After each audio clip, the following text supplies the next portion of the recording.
My name is Isabel Brennan, and I'm 28 years old.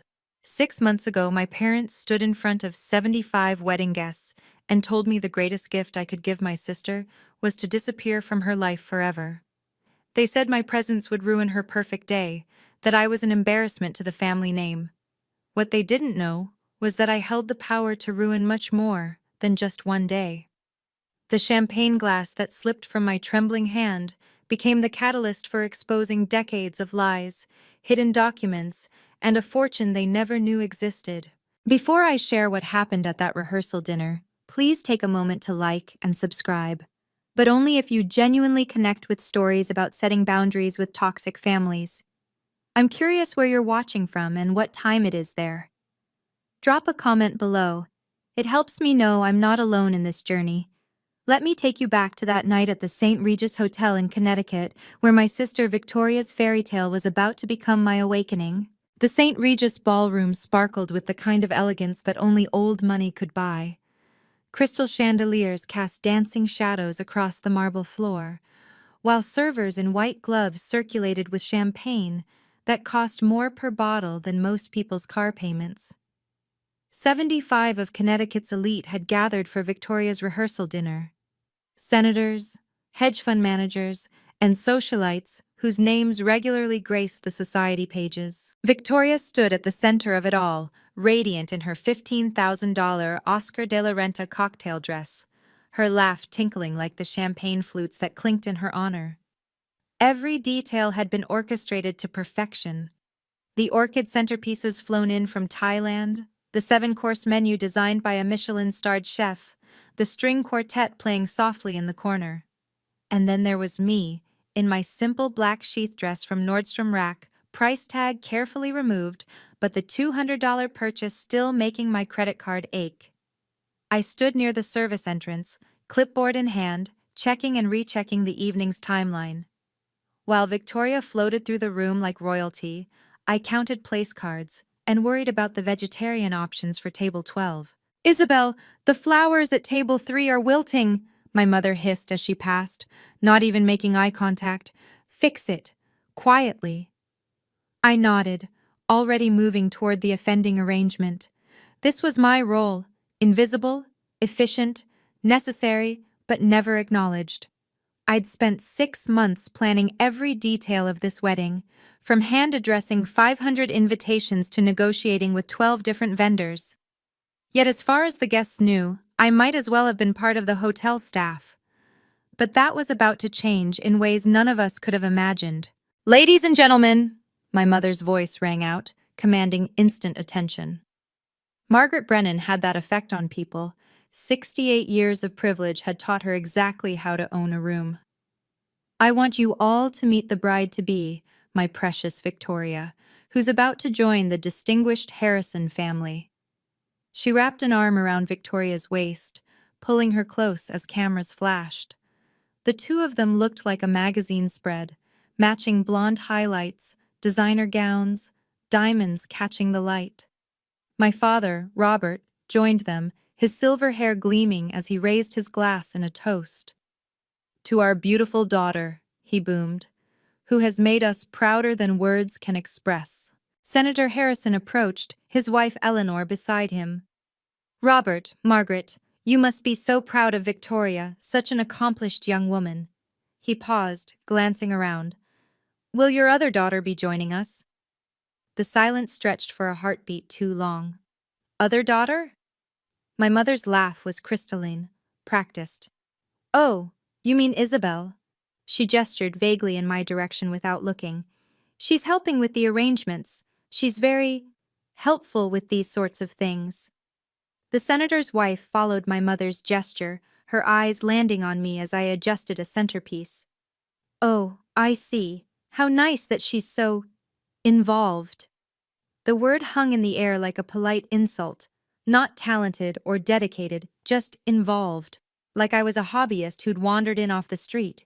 Victoria's tinkling laugh cut through the moment. "Isabel's always been good with the behind-the-scenes stuff. Some people are just meant for the spotlight and others—" She trailed off with a delicate shrug. My hands tightened on the clipboard, but I kept my expression neutral. professional, calm. But that was about to change. 6 months earlier, I'd sat in my parents' living room, volunteer forms spread across the coffee table. "I want to handle Victoria's wedding," I'd announced, trying to keep the hope out of my voice. All of it, the planning, coordination, everything. Victoria had looked up from her phone, one perfectly sculpted eyebrow raised. "You? Isabel, you can barely match your socks, just don't mess it up like usual." "Like when she tried to help with the charity gala," my mother added, not looking up from her magazine. "We're still apologizing for that disaster." I'd accidentally double-booked the venue, a mistake that happened because they'd given me the wrong date to begin with. But that detail had been conveniently forgotten. "Maybe stick to simple tasks," my father had said, his tone dismissive. "We can hire a real wedding planner for the important decisions." "I have a degree from Parsons," I reminded them quietly. "I graduated summa cum laude. Interior design includes event planning." "Online courses hardly count as Parsons, dear," Victoria had laughed, even though she knew I'd attended in person, even though she'd been at my graduation. Or rather, she'd been in the parking lot, complaining about the traffic. But I'd persisted. For 6 months, I worked 16-hour days without pay, without thanks, without recognition. I negotiated vendor contracts that saved them $30,000.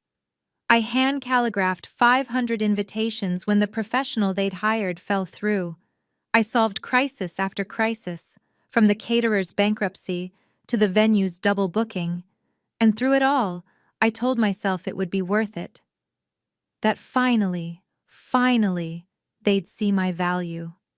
Standing in that ballroom now, watching them erase me from existence with every introduction, I realized how wrong I'd been. The lights dimmed and a screen descended from the ceiling.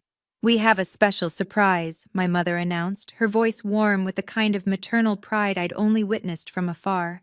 "A little walk down memory lane for our Victoria." The slideshow began, a carefully curated history of the Brennan family's golden child. Baby Victoria in her christening gown. Victoria at 5, winning her first beauty pageant. Victoria at 16, debutante ball. Victoria at Harvard graduation. Victoria with senators, with celebrities, with everyone who mattered. 47 photos in total. I counted because I had nothing else to do but stand there and watch myself be erased from our family's history. Not one photo included me.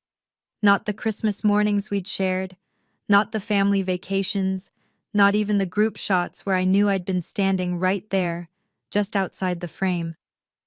"Such a beautiful family," someone murmured behind me.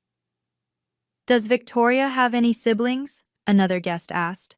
My mother's response carried across the room with perfect clarity. "She's our only child who matters in moments like these." The words weren't even cruel anymore. They were just fact, stated as simply as the weather forecast. The champagne glass in my hand started to shake, tiny ripples disturbing the golden surface. A woman I didn't recognize leaned toward her companion. "Isn't that their other daughter, the one by the service door?" "I think she's the wedding planner," her friend whispered back.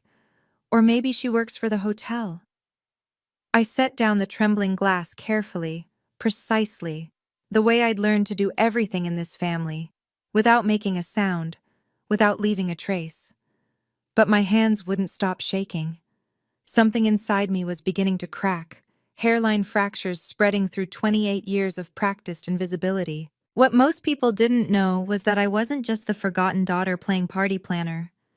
For the past 4 years, I'd been managing the family's investment property, a 23-unit apartment building in downtown Stamford that generated $400,000 annually. Every lease negotiation, every maintenance crisis, every tenant dispute, I handled it all while my parents collected the checks. "Isabel," Victoria appeared beside me, her voice honey-sweet. "After the wedding, Daddy's transferring the Stamford property to me and Harrison. We'll need you to train our property manager, of course. Shouldn't take more than a few months of your time." "The property I've been managing?" I kept my voice level. "Well, managing is a strong word. You've been overseeing things. But now that I'm joining the Harrison family, we need to elevate our portfolio. Professional management, you understand. I understood perfectly. 4 years of 3 a.m. emergency calls, of negotiating with contractors, of turning a building with 40% vacancy into one with a waiting list. All of it would be handed to Victoria like everything else. The lease agreements, I said carefully. They'll need to be reviewed. Victoria waved dismissively. Harrison's lawyers will handle all that. Oh, and Mother wants you to move out of the penthouse by next month. We're converting it to an Airbnb, so much more profitable than family discounts. The penthouse where I'd lived for 3 years, paying market rent, despite managing the building for free. 23 tenants whose names I knew, whose kids I'd watched grow up, whose lives I'd become part of. All of it would be stripped away like I'd never existed. Of course, I heard myself say, the words automatic. Whatever the family needs. But for the first time, I wondered what would happen if I stopped being what the family needed. If you've ever felt invisible in your own family, type "seen" in the comments. I read every single one, and it helps me know I'm not alone in this experience. Also, what would you have done in my situation? Stayed silent or spoken up? Let me know below while I tell you what happened when that champagne glass slipped. Because what came next changed everything, and I mean everything. The champagne, the scream, the words that would echo through that ballroom. It all started with my trembling hands and ended with documents no one knew existed. Let me show you how it unfolded. My hands hadn't stopped shaking since the slideshow. I reached for a fresh glass of champagne from a passing tray, trying to steady my nerves, trying to be invisible just a little longer. The crystal was slippery with condensation, and as I lifted it, my trembling fingers betrayed me. The glass tilted. 3 drops, just 3 tiny drops, arced through the air in what felt like slow motion. They landed on Victoria's dress, nearly invisible against the cream-colored silk, no bigger than tears. But Victoria's scream could have shattered the chandeliers. "My dress!" She spun around, her face contorted with rage. "You clumsy idiot! You've ruined everything!" 75 heads turned in unison. Conversations died mid-sentence. The string quartet stopped playing. In the sudden silence, everyone stared at the spectacle. Victoria, the beautiful bride, pointing at me with theatrical horror, and me, frozen with an empty glass in my hand. "Look what she's done!" Victoria grabbed her mother's arm, gesturing at the microscopic spots. "This dress cost more than her car." I looked at the spots, 3 tiny dots you'd need a magnifying glass to see. The dress wasn't ruined. It wasn't even noticeably stained. But that didn't matter. This wasn't about the dress. "I'm sorry," I said quietly. "I'll pay for the cleaning." "Cleaning?" My mother's voice cut through the air like a blade. "This is a Vera Wang original. It's destroyed." The guests pressed closer, phones appearing in hands, everyone wanting to capture the drama. Someone was definitely recording. I saw the red light on their phone, saw them zoom in on my face. "Typical Isabel," Victoria said loudly, playing to her audience. "She ruins everything she touches." The room held its breath, waiting to see what would happen next. "You ruin everything!" My mother's voice rose to a pitch I'd never heard before. "Every single time we try to have something nice, something special, you destroy it. Can't you do one thing right?" My father's face had turned purple, a vein pulsing at his temple. "One thing without destroying it?" Victoria had started to cry. Perfect crystalline tears that didn't disturb her makeup. "My wedding is ruined," she sobbed into Harrison's shoulder. "She always does this. She's always been jealous of me." The crowd pressed closer, their whispers creating a low hum of judgment. I caught fragments. "How embarrassing. Poor Victoria. Some people just don't belong." "It's 3 drops," I said, my voice barely above a whisper. "The dress isn't ruined." "Don't you dare minimize this," my mother hissed. She turned to the crowd, her voice carrying to every corner of the ballroom. "I apologize for my daughter's behavior. She's always been difficult." Senator Harrison's wife shook her head sympathetically. "These things happen, Margaret. Though perhaps, she glanced meaningfully at me, perhaps some people aren't suited for certain occasions. You're absolutely right, my father said, his jaw clenched. He looked at me with something beyond anger. It was complete dismissal, like I was a problem to be solved rather than his daughter. Then my father stood up, his chair scraping against the marble floor. He raised his hand for silence, and the room obeyed instantly. Robert Brennan commanded that kind of respect, built on decades of business dominance and social positioning. I have something to say, he announced, his voice carrying the weight of finality. The air in the room became electric with anticipation. In the corner of the ballroom, almost hidden behind a marble column, sat my grandmother, Eleanor.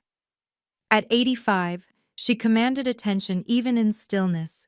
Silver hair pulled into an elegant chignon, wearing the kind of understated black dress that whispered rather than shouted its price tag. She hadn't said a word all evening. While others gasped and whispered, while phones recorded and my parents raged, Eleanor Brennan sat perfectly still, her eyes sharp as surgical instruments. She wasn't watching the spectacle, she was studying it, analyzing it, like a chess master observing pieces on a board. In her lap sat a small leather notebook, the kind she'd carried for decades. Her fountain pen moved across the page in quick, precise strokes. Writing what? I couldn't tell from where I stood, but I saw her underline something twice, the gesture deliberate and final. Our eyes met across the chaos. While 74 people watched my humiliation with either pity or entertainment, Eleanor looked at me with something else entirely. She gave the slightest nod, so small anyone else would have missed it. But I'd learned to read her micro-expressions during the few times she'd acknowledged my existence. It wasn't sympathy. It wasn't pity. It was something far more dangerous. Recognition. She closed her notebook with a soft snap and set it aside. Then she did something she hadn't done all evening. She picked up her champagne glass and took a deliberate sip, her eyes never leaving my father as he prepared to speak. Interesting. I saw her lips form the word, though no sound came out. A server approached her, but she waved him away without looking, her attention fixed on the scene unfolding. Whatever was about to happen, Eleanor Brennan was ready for it. Standing near the service entrance, partially obscured by a potted palm, was a man I'd never seen before. Everything about him seemed deliberately unremarkable. Medium height, brown hair, the kind of face you'd forget 5 minutes after meeting. But his suit told a different story. That was Tom Ford, at least $10,000 worth of tailoring that had been crafted to look modest. He held a phone, but he wasn't scrolling. He was documenting. I watched him capture my father's purple face, my mother's theatrical gestures, Victoria's performed tears. He wasn't recording video. He was taking specific, timed photographs, each one deliberate and methodical. When he shifted position, I caught a glimpse of the briefcase at his feet. Black leather, combination locks, and barely visible in the embossed corner. Miller and Associates, Estate Law. His eyes met Eleanor's across the room. The look they exchanged lasted less than a second, but it was loaded with meaning. She tilted her head slightly toward my father. The man, Miller I assumed, nodded once and returned to his documentation. He photographed the crowd, their eager faces hungry for drama. He captured the 3 tiny spots on Victoria's dress, using his phone's zoom with practiced precision. He even photographed the broken champagne glass on the floor, the one I'd dropped, making sure to capture its position relative to where I stood. "Who's that?" I heard someone whisper. "No idea. Maybe hotel security?" But hotel security didn't wear Tom Ford. Hotel security didn't exchange loaded glances with Eleanor Brennan. And hotel security definitely didn't carry briefcases from estate law firms. Something was happening here, something beyond my public humiliation. The players were positioned, the documentation was being gathered, and I was beginning to realize this might not be the ending my family expected. My father's voice filled the ballroom with the authority of a man who'd never been challenged. Ladies and gentlemen, I need to address what just happened. The crowd leaned in, hungry for more drama. Someone actually shushed their companion to hear better. My daughter Isabel, he said, and the way he emphasized daughter made it sound like an accusation, has always struggled to fit into this family. Despite our best efforts, despite every opportunity we've given her, she remains— He paused, searching for the word. A liability. My mother stood beside him, nodding.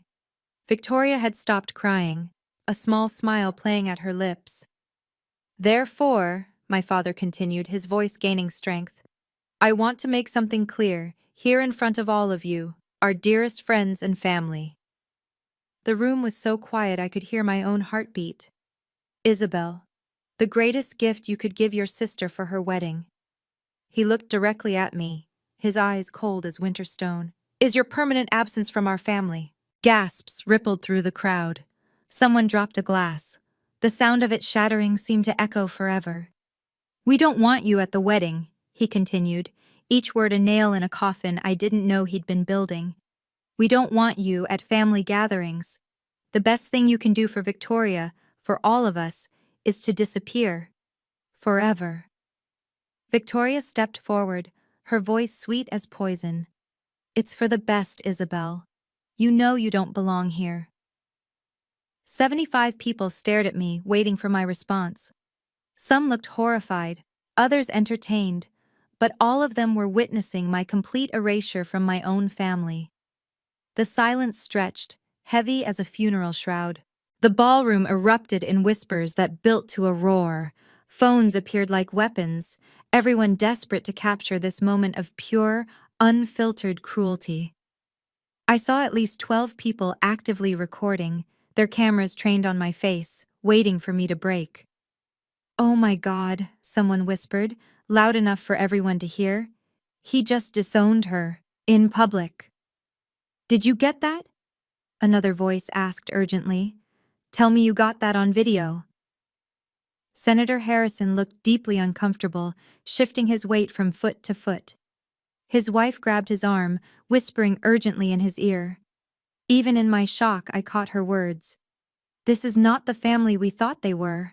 A woman I recognized as a gossip columnist for the Connecticut Herald was typing furiously on her phone, her eyes bright with the kind of story that would dominate social media for weeks. But the worst part wasn't the strangers. It was the people I'd known for years. My mother's book club friends, who'd eaten my homemade pastries at countless meetings, avoided my eyes. My father's business partners, men who'd praised my apartment management at dinner parties, suddenly found the ceiling fascinating. I stood there, completely alone in a room full of people, my legs trembling but refusing to buckle. I would not give them the satisfaction of seeing me cry. I would not beg. I would not plead. Well, my father demanded, nothing to say? No tears? No begging? He seemed almost disappointed by my silence. The crowd held its collective breath, waiting for my response, for the breakdown that would complete their evening's entertainment. That's when Grandmother Eleanor stood up. The soft scrape of her chair against marble might as well have been a thunderclap. This is where everything changed. But before I reveal what happened next, I want to know, have you ever had a moment where your family showed their true colors in public? Share your story in the comments. It's therapeutic to know we're not alone. And if this is resonating with you, please consider sharing it with someone who might need to hear that setting boundaries is not just okay, it's necessary, because what my grandmother was about to reveal would flip the entire power dynamic in that room. The documents, the trust fund, the secrets my parents never knew existed. It all came out in the next 5 minutes. Robert, sit down. My grandmother's voice wasn't loud, but it cut through the chaos like a blade through silk. Every head in the room turned to watch Eleanor Brennan rise from her chair with the deliberate grace of royalty. My father's face went from purple to white in the span of a heartbeat. Mother, this doesn't concern— I said, sit down.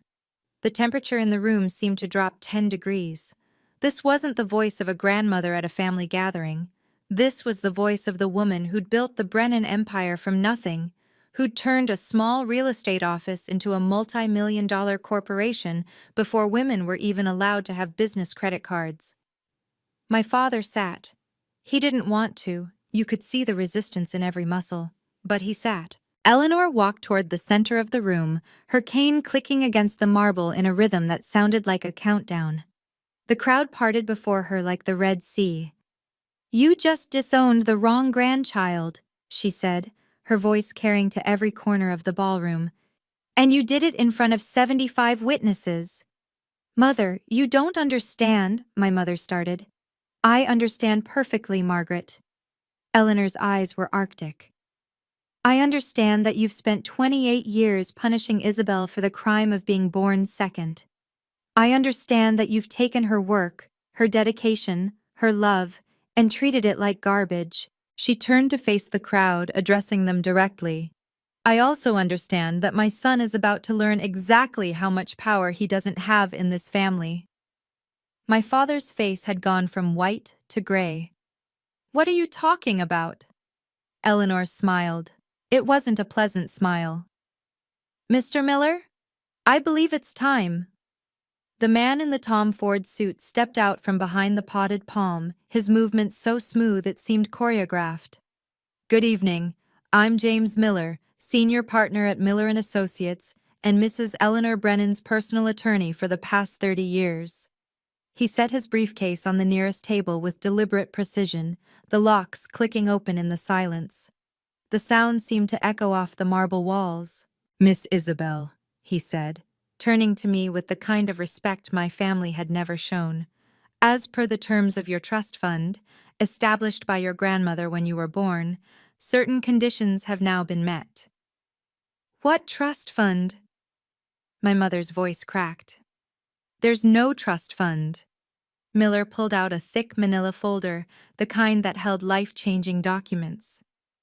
"The Isabel Rose Brennan Irrevocable Trust, established 28 years ago with an initial deposit of $5 million, now valued at approximately $15 million with interest and investments." The sound that came from my father's throat wasn't quite human.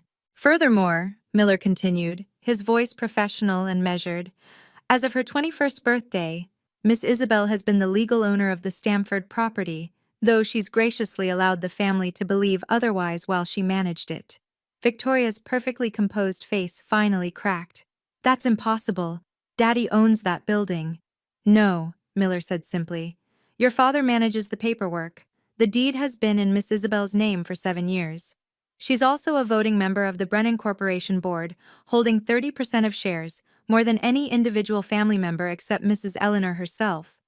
"You're lying," my father managed to choke out. Miller smiled thinly. "I have the documents right here. All notarized, all legal, all binding." 30%?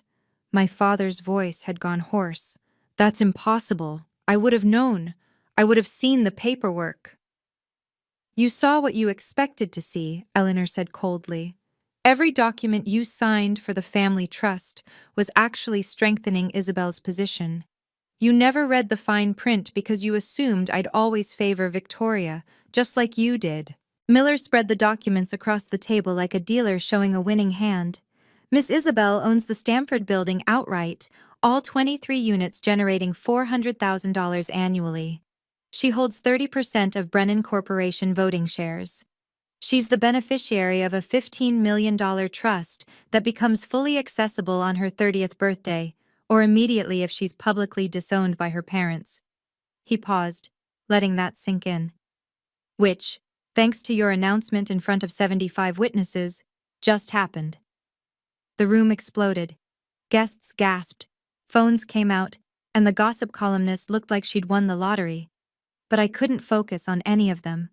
I was staring at the papers, at my name printed over and over again in legal black and white. "You've been living in my building for 4 years, Dad," I said quietly, finding my voice at last. "Paying rent to me. I processed every payment, fixed every problem, and you never once wondered why your signature wasn't on any of the legal documents." Victoria grabbed the nearest paper, her hands shaking. "This has to be fake. Grandma would never." I would, and I did, Eleanor interrupted, because I saw what you all refused to see. Isabel has been running this family's assets for years while you played dress-up and called yourself an influencer. And there's one more thing, Miller added, his voice cutting through the chaos. I stood up slowly, my legs finally steady. The trembling had stopped. For the first time in 28 years, I felt the solid ground of my own power beneath my feet. You want me gone? I said, my voice calm and clear. I accept. I walked to the table where Miller had spread the documents, picked up the pen he offered, and began signing. Each signature was deliberate, final, a punctuation mark on years of invisibility. Effective immediately, I'm withdrawing from all family operations, I announced, my voice carrying the kind of authority I'd never been allowed to use before. The Stamford building accounts will be frozen for transition to my personal management company. All automatic payments to Brennan Corporation from my properties cease as of midnight tonight. Wait, my father said, his voice strangled. The Stamford building generates 70% of our liquid income.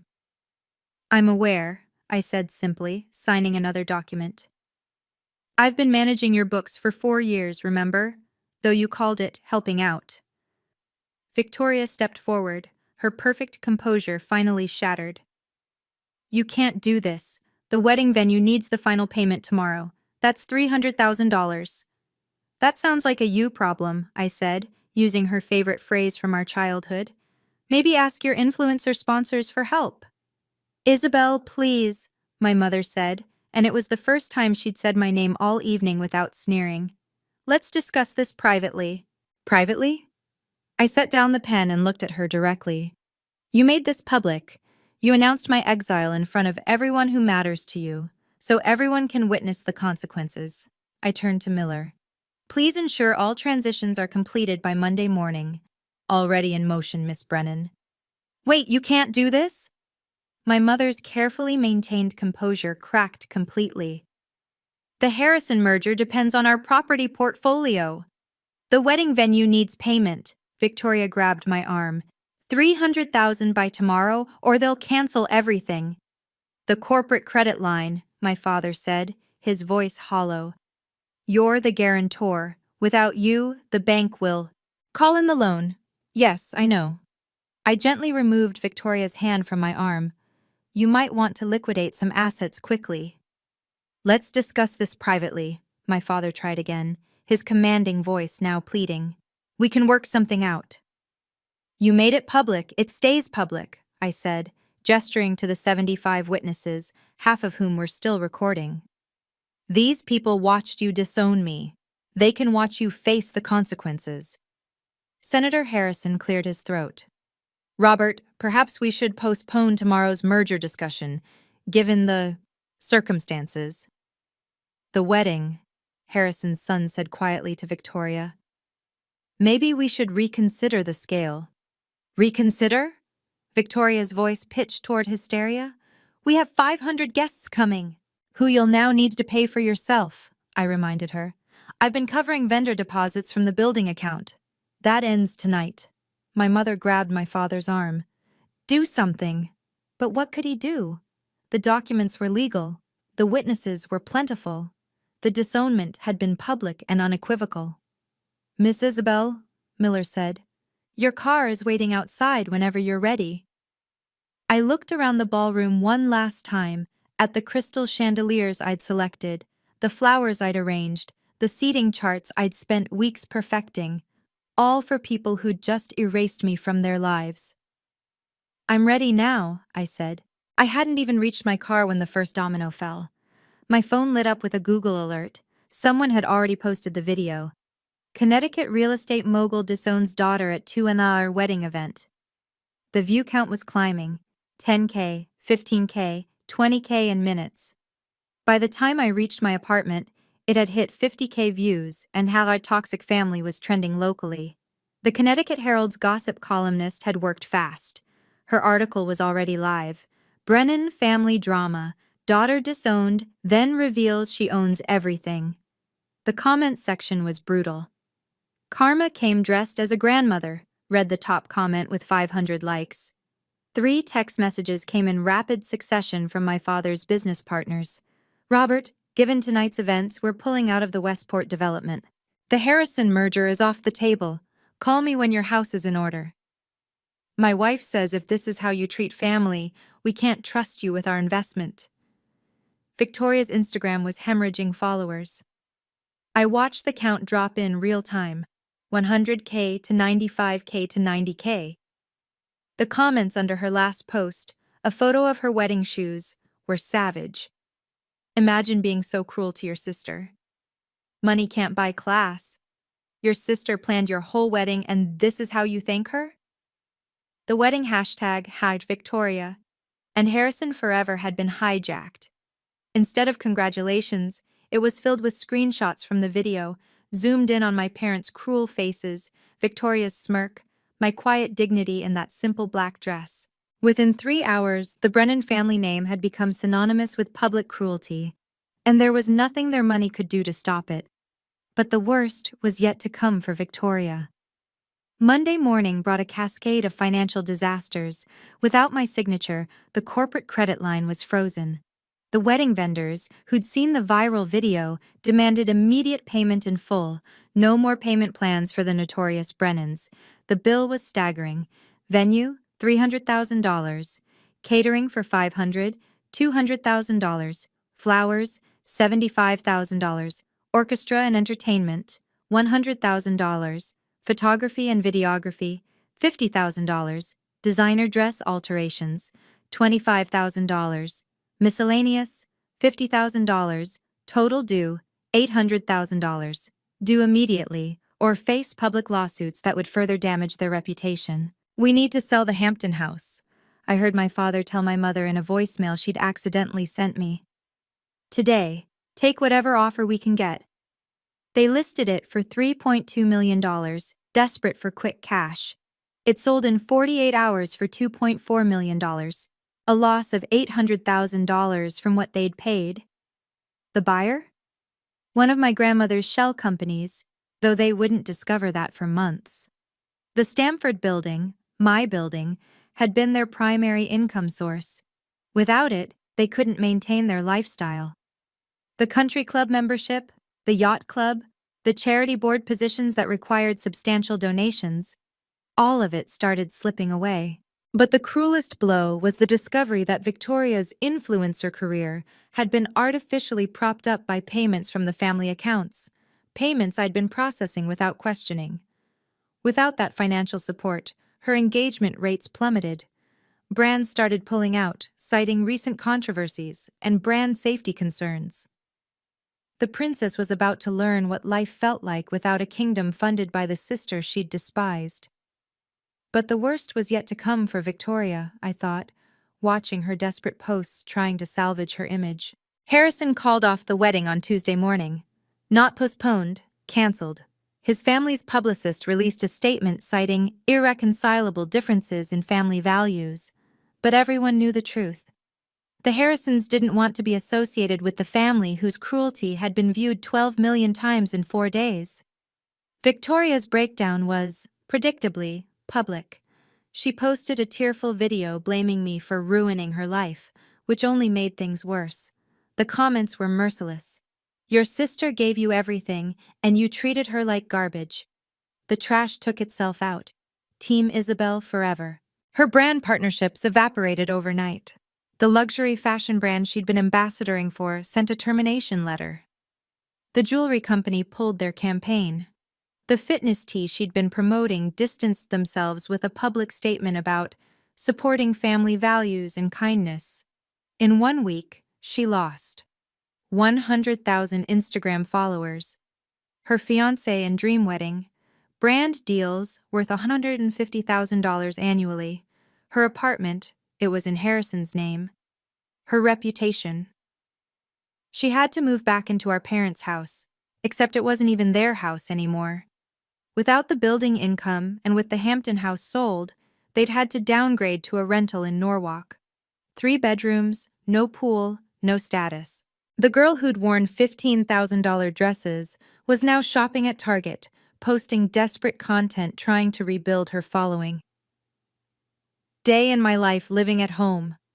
Got 2,000 views and hundreds of comments about karma. The penthouse apartment she'd wanted to turn into an Airbnb? I lived there for another month while I wrapped up my affairs, then sold it to a lovely young family for twice what my parents thought it was worth. Victoria had lost her kingdom in exactly 7 days. 6 months later, I stood in my new office in Asheville, North Carolina, watching the sunrise paint the Blue Ridge Mountains gold. The nameplate on my door read, Isabel Brennan, principal designer of my own firm, Brennan Interiors. Though I was considering changing the last name, the transformation had been remarkable. Free from my family's shadow, I'd discovered I wasn't just competent. I was exceptional. My first client came through Eleanor, who'd quietly spread the word among her connections. That led to another, then another. Within 6 months, I had 12 clients and 2 employees, with revenue already hitting $500,000. My apartment was a converted loft in the River Arts District, all exposed brick and soaring windows. I designed it myself, every detail reflecting my taste, not what my family would approve of. Modern but warm, elegant but comfortable. Everything they'd said I could never achieve. Eleanor visited monthly, taking the train down from Connecticut. We'd have lunch at my favorite cafe, where she'd update me on the family's continued struggles and remind me that I'd made the right choice. "Your father asked about you," she said during her latest visit. "And?" "I told him you were dead to him, his words after all." We both smiled at that. The trust fund had given me freedom, but the building income gave me power. I'd hired a professional management company, a real one, and the property was thriving. The tenants, who'd always liked me better than my family, sent a group card on my birthday. "To our favorite landlord who actually cares." Freedom tasted like morning coffee in my own office with my name on the door, in a city where nobody knew I'd once been invisible. The attempts to reconcile started 3 months after I left. First came the texts, 47 from my father, each more desperate than the last. "We need to talk. This has gone too far. Your mother is sick with worry. Please respond. You're destroying this family." Then Victoria, 200 plus messages ranging from rage to manipulation to fake apology. "I hate you. How could you do this to me? I'm sorry, okay? Is that what you want to hear? I need money for rent. Please. I'm your sister." My mother took a different approach, sending a formal letter through her attorney. 4 pages of elegant stationery filled with rewritten history, claiming she'd always loved me equally, that this was all a misunderstanding that family should forgive. I responded with my own attorney's letter, a cease and desist order, followed by a formal no-contact directive. If they continued to harass me, I'd pursue a restraining order. The extinction burst came on Christmas Eve. All 3 of them showed up at my Asheville apartment building. The doorman, whom I'd specifically briefed about this possibility, called me immediately. "Should I call the police, Miss Brennan?" I watched them on the security monitor, my father pacing, my mother crying, Victoria on her phone probably trying to document their journey to reconciliation for social media content. "Yes," I said. "Tell them there are trespassers who've been legally notified to maintain no contact." They left before the police arrived, but not before Victoria posted a tearful video about her heartless sister refusing to see family on Christmas. It got ratioed so hard she deleted it within an hour. Apologies motivated by financial desperation aren't apologies at all. Standing in my office now, a year later, I've learned truths that 28 years in that family never taught me. Boundaries aren't punishment, they're self-preservation. They're not about being cruel to others, but about being kind to yourself. Family isn't an automatic pass for love. Being related by blood doesn't grant anyone the right to destroy your spirit, diminish your accomplishments, or erase your existence. Love isn't shown through words at holiday dinners, but through daily actions, through recognition, through the simple act of seeing someone for who they truly are. Respect must be earned, not expected. My parents expected my respect while giving none in return. They demanded loyalty while showing only betrayal. They required devotion while offering only dismissal. The most profound lesson? Sometimes the most loving thing you can do, for yourself and for them, is to walk away. My absence forced them to confront the reality of who they were. Without me to blame, to diminish, to erase, they had to face the empty spaces in their own hearts. Eleanor told me something during her last visit that stays with me. You didn't break the family, darling. You revealed it was already broken. You just stopped being the glue holding together something that should have fallen apart years ago. Blood makes you related, but loyalty makes you family. And I've built a new family here. Friends who celebrate my successes, clients who value my work, a community that sees me not as the invisible second daughter, but as Isabel, whole and worthy on my own terms. The girl who once shook holding a champagne glass now holds her future steady in both hands. And that future? It's entirely mine to build. Thank you for witnessing my story.